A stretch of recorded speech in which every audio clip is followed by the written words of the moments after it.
If you're caring for someone with dementia and feel like you're losing yourself in the process, this message might just save you. Hi, I'm 𝗏𝗏𝗃.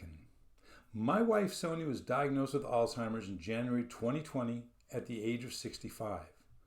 I've seen too many caregivers suffer physically, emotionally, and mentally, sometimes more than the loved ones they care for. I was determined not to let this disease take me down, and I found a way to cope. Now I help other caregivers do the same. The day Sonia was diagnosed with Alzheimer's marked the beginning of a new chapter in our lives. A chapter filled with challenges we never expected and lessons we never imagined. Over the years, I've learned that living with dementia doesn't mean you stop making memories. It just means the way you create them changes.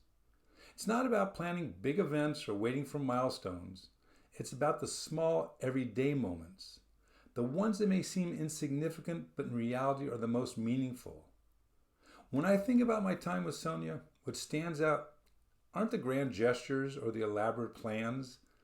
It's the quiet mornings when we sit together with a cup of coffee or take a long walk, the warmth of the sun on our face, or people watch at the Venice boardwalk. These moments may be simple, but they hold a depth that's hard to put into words. They remind me that love isn't about what's remembered, it's about what's felt in the moment. Dementia might take away memories, but it can't take away those feelings. One of the first lessons I learned was to embrace the here and now. When you're caring for someone with dementia, you quickly realize that the past is no longer accessible and the future is uncertain. What you have is today. And even if Sonia doesn't remember these moments tomorrow, I know they mattered today. They brought her joy, a sense of comfort, or simply a moment of peace, and that has to be enough. It's a humbling and beautiful reminder to slow down and truly appreciate what's in front of you. As Sonia's condition progressed, I discovered new ways to communicate and connect with her. Words became harder for her, but connection is about so much more than language. It's in the way she smiles when I hold her hand or kiss her. The way her face lights up when I tell her she's beautiful and that I love her. Or the peaceful silence we share when we're simply sitting together. Those moments of recognition, however brief, were gifts. I realized that even small, mundane activities could become rituals of love and care. Even if she didn't always understand or respond in the same way, I could see in her eyes as she felt the warmth of the moment. It reminded me that love doesn't need to be loud or extravagant. It just needs to be present. One of the hardest things to accept was that Sonia wasn't the same person she was before Alzheimer's. I think a lot of caregivers struggle with this. We hold on to who our loved ones were, and it's hard to reconcile that with who they've become. But I've learned that focusing on what's been lost only adds to the pain. Instead, I try to celebrate who Sonia is now. She's still here, still full of life in her own way, and still deserving of love and respect. By focusing on what she can do rather than what she can't, I found new ways to honor her and maintain her dignity. Being a caregiver is one of the most challenging roles anyone can take on, but it's also one of the most meaningful.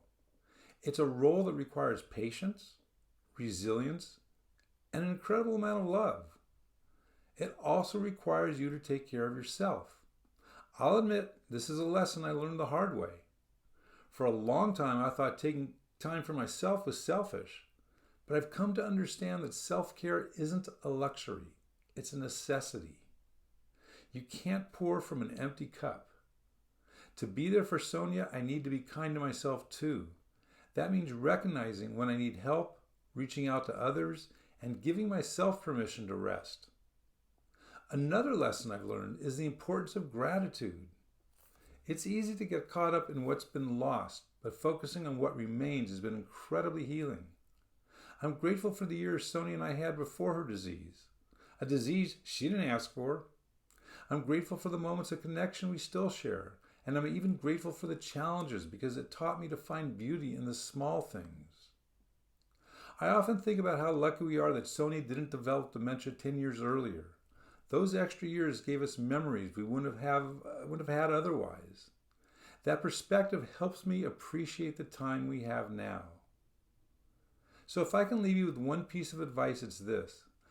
Don't wait for the perfect moment to make memories with your loved ones. The most meaningful moments often happen in the most ordinary settings. A shared meal, a walk around the block, or a simple hug. These moments are the fabric of our lives, and they matter more than we realize. Dementia may take away many things, but it can't take away love. It can't take away the joy of being present with someone you care about. To all the caregivers out there, I see you. I know how hard it is, but I also know how rewarding it can be. Take it one day at a time. Find joy in the little things, and remember to care for yourself along the way. Bless you and your loved ones, and may your journey be filled with moments of love, connection, and gratitude.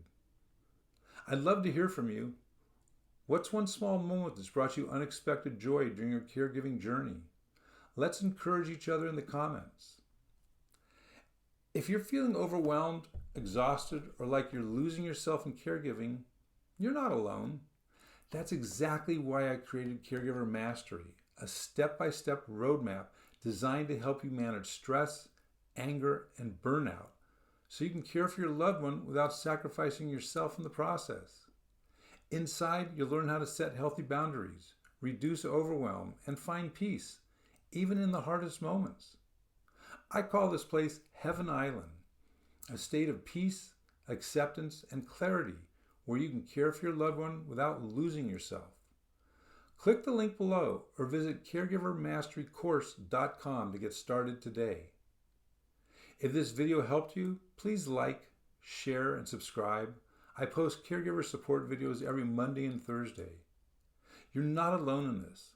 Let's do this together.